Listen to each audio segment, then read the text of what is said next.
Chapter 7. The Sage Who Never Speaks.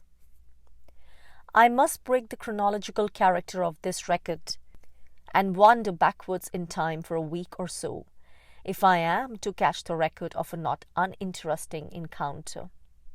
During my stay in the suburb outside Madras, I have not neglected to pursue diligent inquiries within Indian circles in the city itself, with reference to the existence of outstanding figures of the kind in whom I am interested at the time. I talk to judges, lawyers, teachers, business people, and even one or two pious notables. I interview the interviewers and spend a few pleasant hours with men of my own profession. I discover an assistant editor who tells me privately that he was a keen student of yoga in his younger days. He sat then at the feet of one whom he still regards as being indubitably an adept in the science of mind control, but this master died 10 years ago. The erstwhile pupil is a charming and highly intelligent Hindu, but alas, he does not know where high-grade yogis can now be found. Aside from this, I meet with little more than vague tales, foolish legends, and positive rebuffs. It is true that I meet with one holy man whose Christ-like face and robes would have created a sensation in prosaic Piccadilly, but he too tells me that he is wandering the land in search of a higher life. He has renounced an estate of good farming land to become a gypsy, a holy beggar. He offers me this estate, provided that I shall settle down and serve benighted, suffering Indians. Alas, I too am a benighted, suffering mortal. His munificent offer is passed on elsewhere. Word is brought me one day concerning a reputed yogi.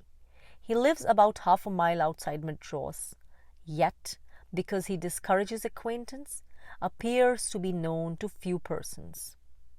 My curiosity is quickly excited and I determine to have an audience with him. 104. The house is hidden behind tall bamboo poles which fence a square compound and which stands completely isolated in the center of a field. My companion points to the compound.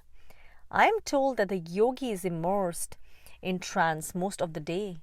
It is unlike that he will hear us even if we rattle the gate or shout his name. Even if we did those things, it would be thought rude. A rough gate gives entrance to the enclosure, but as it is strongly padlocked, I begin to wonder how we are to get into the house. Complete silence pervades the scene. We wander around the field, turn away from a piece of adjoining wasteland, and eventually meet a boy who knows where to find the residence of the yogi's attendant. A circuitous walk brings us to the place. The man proves to be a hired servant. His wife and many children come outside to see us and trail behind his heels. We tell him our desire, but he refuses to help us. He firmly declares that the sage who never speaks is not on view to stray visitors, but lives in strict seclusion. The sage's days are spent in deep trances, and he would be highly offended if all and sundry were allowed to break in on his privacy. I beg the attendant to make an exception in my favor, but he is adamant. It becomes necessary for my friend to threaten government interference if we are not admitted forthwith, a totally unjustifiable procedure, of course, but one which I illegally reinforce, though our eyes wink towards each other. There ensues an animated discussion. I supplement our threats by the lure of liberal bakshish, and it is not long before the attendant reluctantly yields and brings out his keys. My companion informs me that it is clear that the man is no more than a paid servant, because if he were a personal disciple of the sage, neither threats nor money could have moved him. We march back to the gate of the compound and unlock a massive iron padlock. The servant informs us that the sage's belongings are so few that they do not include a key. He is locked in the compound from the outside and has no means of egress until the attendant visits, which take place twice daily. We learn further that the sage is occupied with his trances throughout the day, but in the evening he partakes of some fruit, sweetmeats, and a cupful of milk. There have been many evenings, however, when the food has remained untouched.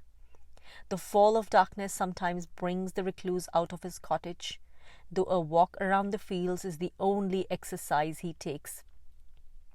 We cross the compound and arrive at a modern cottage. It is solidly built of stone slabs and painted timber posts. The attendant produces another key and unlocks a heavy door. I express surprise at all these precautions, for did not the servant tell us that the sage's belongings are very few?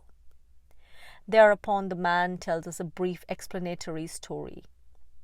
Some years earlier, the silent sage lived in the cottage without the protection of any locks or fastenings upon the entrances. But one unfortunate day, there came a man who was drunk with toddy liquor and who took advantage of the defenseless state of the sage to attack him.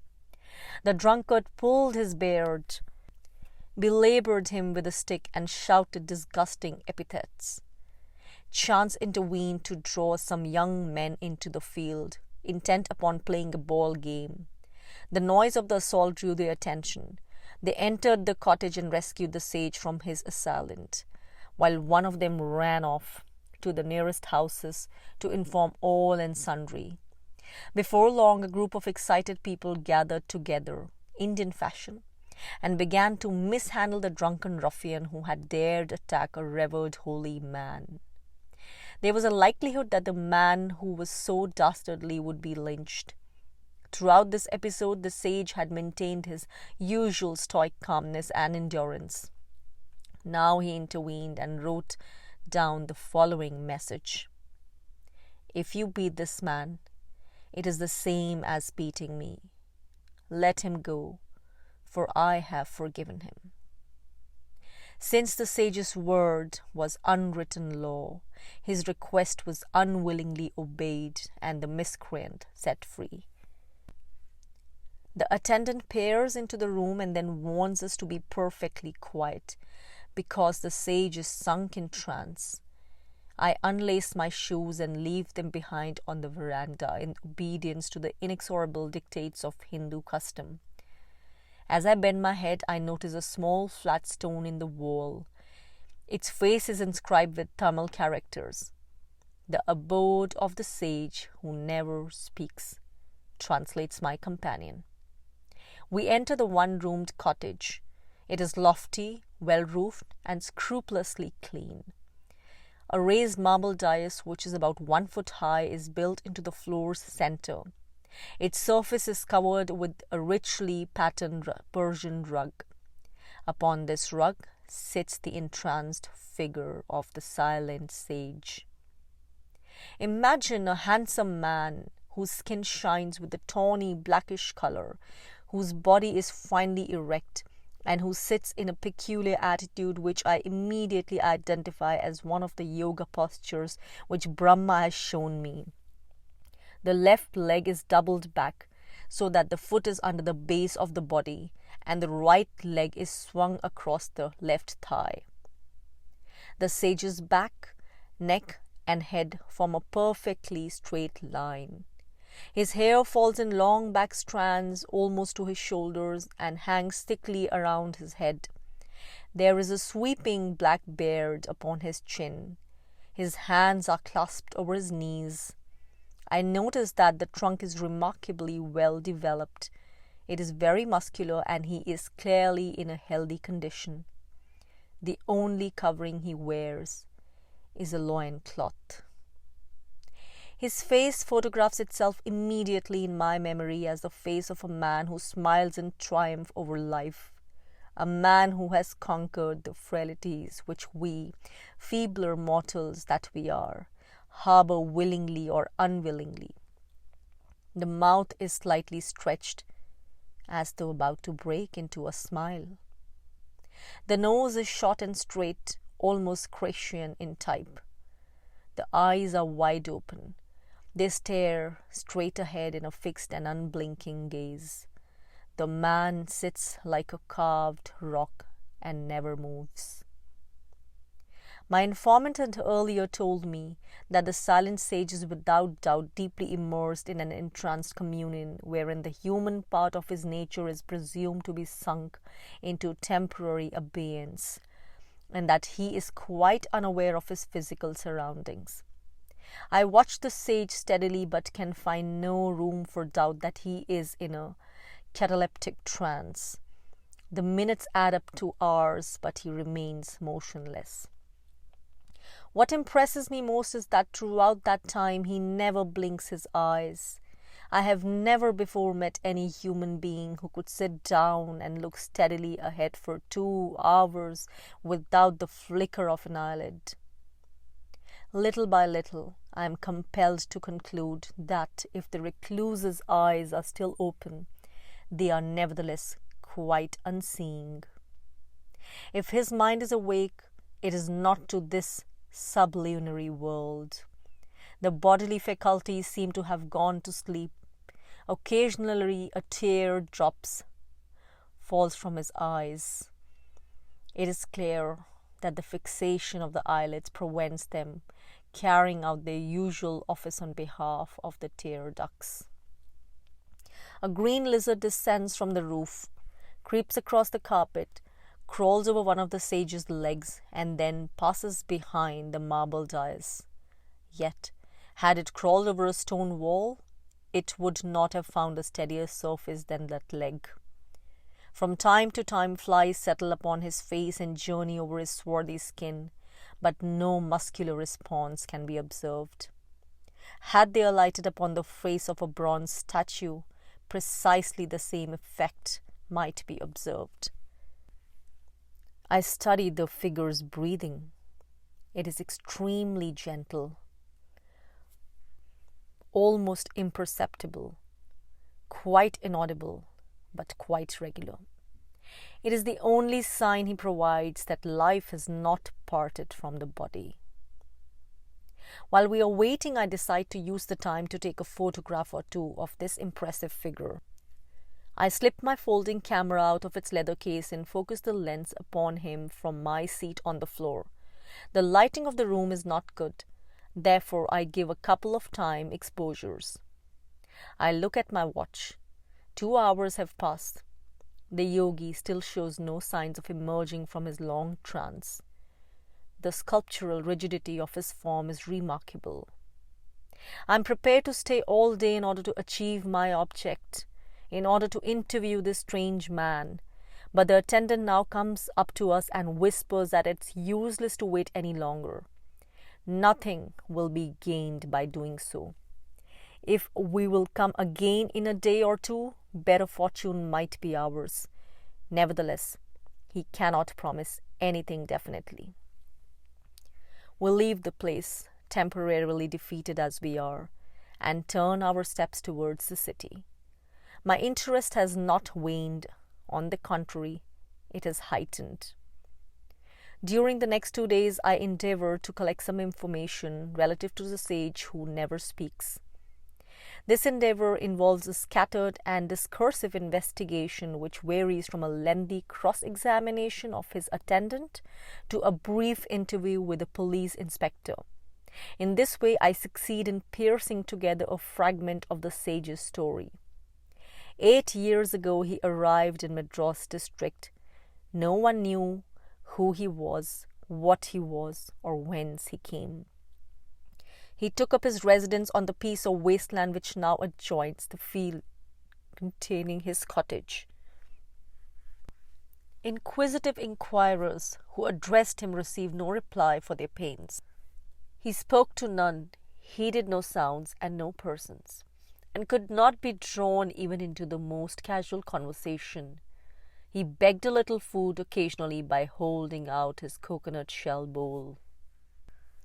Day after day he persisted in squatting amid these unattractive surroundings, despite his exposure to the relentless rays of a burning sun, to the heavy downpours of the monsoon season, and to dust and unpleasant insects.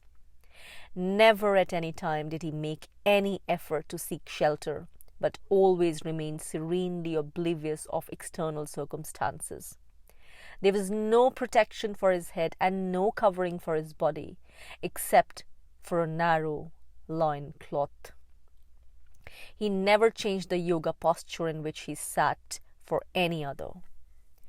Now, the outskirts of a large city like Madras were hardly suitable for a hermit who wished to seat himself in the open air and in full public gaze in order to plunge his mind into abstracted meditations for lengthy periods. Such conduct would have won great respect in ancient India, but the modern yogi can find favorable conditions for his mystic practices only in sparse jungle spaces, forest retreats, mountain caves, or in the seclusion of his room. Why then did this strange hermit choose such an unsuitable spot for his meditations? An unpleasant occurrence provided the curious explanation. One day a band of youthful and ignorant hooligans came across the lonely yogi by chance and began to persecute him. They left the city with reprehensible punctuality to engage in a daily campaign of stone throwing, dirt flinging, and abusive jeering. The hermit continued to sit quietly and patiently endured his trials, although he was stalwart enough to be able to give them a sound thrashing. He did not even rebuke them because he was under a vow of silence. Nothing stopped the young brutes until a man happened to pass by when they were busy with their usual persecution of the yogi. The stranger was shocked at seeing a holy man so ill-treated. He went back to Madras and gave information to the police, from whom he demanded help on behalf of the voiceless yogi. The help was forthcoming and the despicable band was dispersed with severe warnings. After this event, a police officer decided to make some inquiries about the hermit, but he was unable to find a single person who knew anything about him.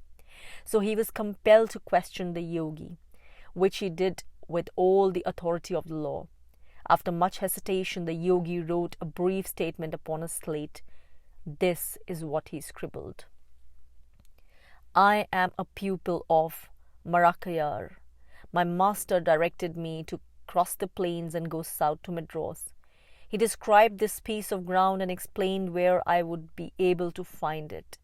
He told me to take up my abode here and to continue in the steady practice of yoga until I have made myself perfect in it. I have given up the worldly life and desire only to be left alone. I have no interest in the affairs of Madras and seek nothing more than to follow my spiritual path. The police officer was quite satisfied that the man was a genuine fakir of a superior type, so he withdrew after promising protection against the hooligans.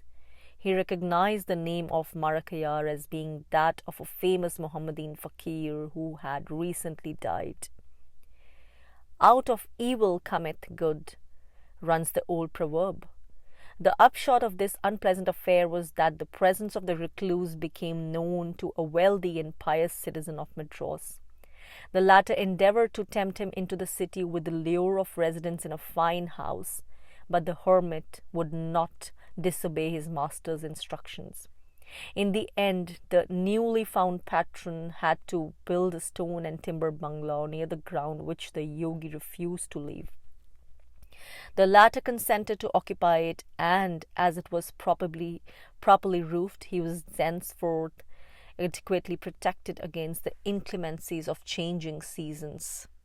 His patron also appointed a personal attendant for the yogi. It was now no longer necessary for the latter to beg, as all his food was brought to him by the attendant. Whether his master Marakayar had foreseen such a pleasant consequence of an unpleasant experience or not, it remained that the last condition of his pupil was much better than the first. I learned that the sage who never speaks has not even one pupil. He seeks none and accepts none. He is one of those solitaries who prefer to live in isolation in order to achieve their own spiritual liberation. If there is any value in the latter, then their attitude is apparently a selfish one, judged by our Western lights. And yet, When one remembers the sage's profound considerateness towards the drunkard and his refusal to retaliate against the young hooligans, one wonders whether he can be so very selfish after all. Accompanied by 2 other persons, I make my second attempt to interview the sage who never speaks.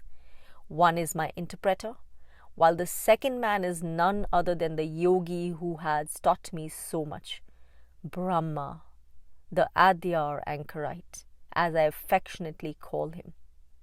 Brahma never cares to enter the city, but when I make known the object of my visit and desire him to accompany me, he agrees without timor. At the compound, we meet another visitor who has left a large car on the roadside and walked across the fields to the same objective. He, too, is desirous of seeing the silent sage. He tells me during a brief conversation that he is a brother of the Queen of Garhwal, a small state which is tributary to the Nizam of Hyderabad. He informs me that he is also a patron of the sage, inasmuch as he insists on making a regular contribution towards the cost of maintaining the shelter.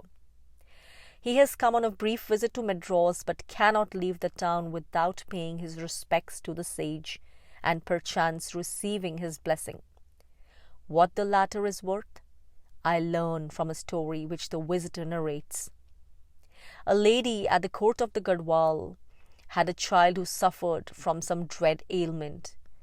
By some odd coincidence, she heard of the existence of the sage who never speaks. Such is her anxiety that she journeys to Madras and begs the hermit to grant his blessing and heal the little boy. The blessing is given, and from that day the child makes a marvelous recovery. The incident comes to the notice of the queen, who also visits the hermit. Her Highness presents him with a purse of 600 rupees, which he refuses to accept. She presses him until he writes a message saying that the money can be used to improve his shelter by fixing a fence around the cottage, so that he shall secure more privacy. The queen arranges to have this done, and thus the bamboo fence comes into being. The attendant again admits us into the cottage, where we find the recluse sunk in the same trance-like condition which he maintained throughout my first visit. We squat upon the floor in silence and wait patiently before the tall, majestic, black-bearded figure on the marble dais. About halfway through the second hour, we perceive the first signs of returning activity in the sage's body. His breathing becomes deeper and then more audible. The eyelids move. The eyeballs roll alarmingly upwards until the white glare and then come down to normal. A slight swaying movement becomes perceptible in his trunk. 5 minutes later, the expression in the sage's eyes changes in such a way that we know he has become aware of his physical environment. He looks attentively at the interpreter, turns his head abruptly and looks at Brahma, and then at the other visitor, turns it again and looks at me. I seize the opportunity and place a pencil and pad of paper at his feet. He hesitates a while, takes up the pencil, and writes in large, flourishing Tamil characters. "Who came here the other day and tried to take pictures?" I am compelled to admit to this activity. As a matter of fact, the effort had been useless, for I had underexposed the films. He writes again, "When you go again to yogis who are in deep trance, never disturb them by such actions. Do not attempt to break in abruptly upon their meditations. In my own case, it did not matter. But I tell you this to guide your future actions when you try to see other yogis. Such interruption may be dangerous to them, and they might put a curse upon you. It is evidently looked upon as a minor act of sacrilege to penetrate the solitude of such a man. So I express my regrets. The Queen of Garhwal's brother now proffers his devotion to the sage. When he has finished, I venture to introduce myself as one deeply interested in the ancient wisdom of India. I have heard across the seas, I inform him, that India still possesses a few men who have made remarkable attainments in yoga, and I seek to discover them. Will the sage give me such enlightenment as he thinks fit? The hermit remains static, impassive. His face betrays no responsive change of expression. For fully 10 minutes he gives no sign that he has heard my request. I begin to fear that I have drawn a blank, that he regards the materialistic Westerner as unfit even for the slightest degree of enlightenment. Possibly my clumsy outrage with the camera has repelled him. Am I not expecting too much when I expect this reserved member of a reclusive species to break his trance for the sake of an infidel member of an alien race? A sense of chagrin rises up in me. My disappointment is too premature. The sage takes the pencil at length and scrawls something upon the paper. When he has finished, I lean over and push the pad to our interpreter. What is there to understand? He slowly translates. The writing is difficult to decipher. The universe is full of problems, I rejoin, disconcerted. I fancy that a slightly derisive smile now begins to play around the lips of the sage. Since you do not understand even your own self, he asks, how can you hope to understand the universe? He looks straight into my eyes. I feel that behind his steady gaze there is some deep knowledge, some store of secrets which he is guarding with relentless care. I cannot account for this queer impression. Yet I am bewildered, is all I can bring myself to say next. Why then do you go about like a bee which sucks mere drops of the honey of knowledge, when the heavy mass of pure honey awaits you? This answer tantalizes me. It is, no doubt, all sufficient to an Oriental mind. Its mystic vagueness charms me as a piece of poetry, but blurs me when I look for a useful contribution that will solve some of life's problems. But where shall one look? Seek your own self, and you shall know the truth which is deep hidden therein, comes the reply. But I find only the emptiness of ignorance, I persist. The ignorance exists within your thoughts alone, he writes laconically. Pardon me, master, but your answer plunges me still further into ignorance. The sage actually smiles at my temerity. He hesitates a while, screws up his eyebrows, and then writes, You have thought yourself into your present ignorance. Now think yourself back into wisdom, which is the same as self-understanding.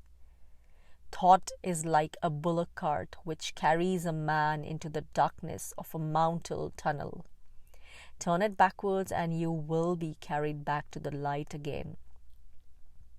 I ruminate over his words, which still puzzle me a little. Seeing this, the sage beckons for the pad, poises the pencil in the air for a few moments, and explains. This backward turning of thought is the highest yoga. Now do you understand? A very dim light begins to dawn on me.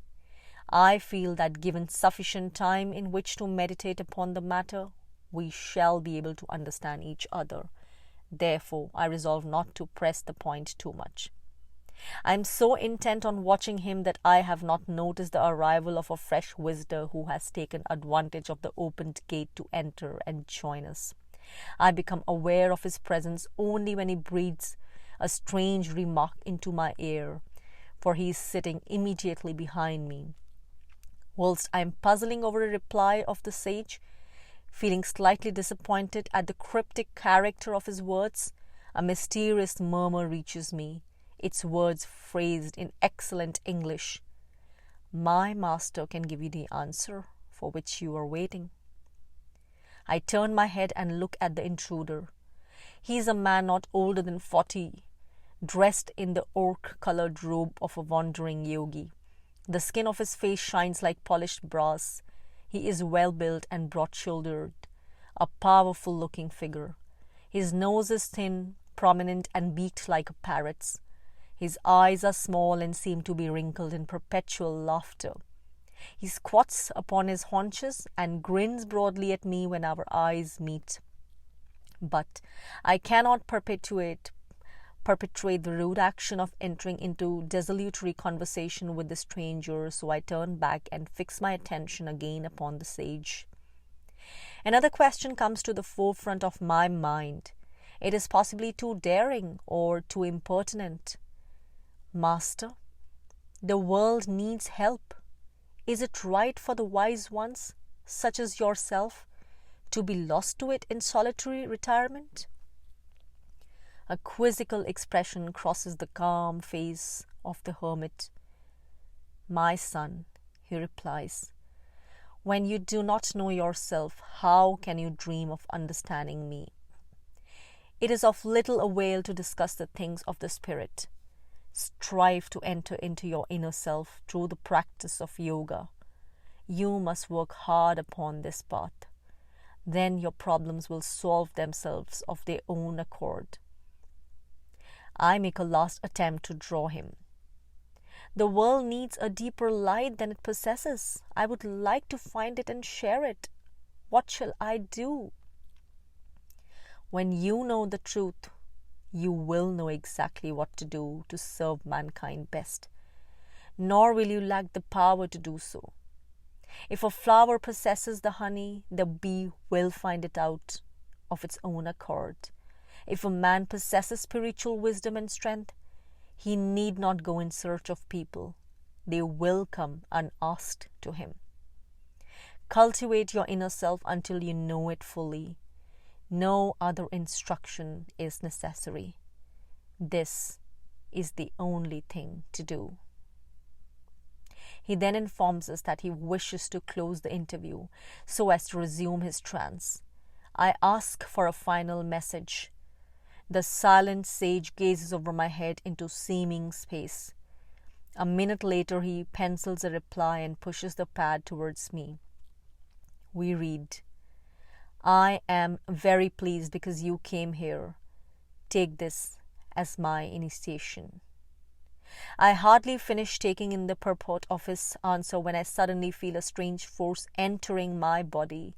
It pours through my spinal column and stiffens the neck and draws up the head. The power of will seems raised to a superlative degree. I become conscious of a dynamic urge to conquer myself and make the body obey the will to realize one's deepest ideals. And I feel intuitively that those ideals are but voices of my best self, which alone can promise me lasting happiness. A queer thought comes to me that some current is being projected to me from the sage, some invisible telepathic current. Can it be that he is thus vouchsafing to me an inkling of his own attainment? The eyes of the recluse become fixed and the far-off look again enters them. His body becomes taut as he settles down more firmly into his familiar posture. I plainly perceive that he is withdrawing his attention into depths which may possibly be deeper than thought, that he is plunging his consciousness into inner recesses which he loves better than this world. Is he, then, a true yogi?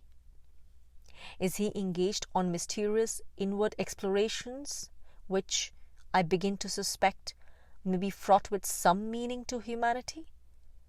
Who knows? When we emerge from the compound, Brahma, the Adyar anchorite, turns to me and says in a quiet voice, This yogi has reached a high state, although not the final goal. He possesses occult gifts but is keener to perfect his spirituality. His fine bodily condition I attribute to his long practice of the yoga of body control, though I now observe that he has advanced into the art of mind control. I knew him before. When? I discovered him some years ago near here, when he lived in the open field without a cottage. I recognized him for what he was, a practicing yogi following my path.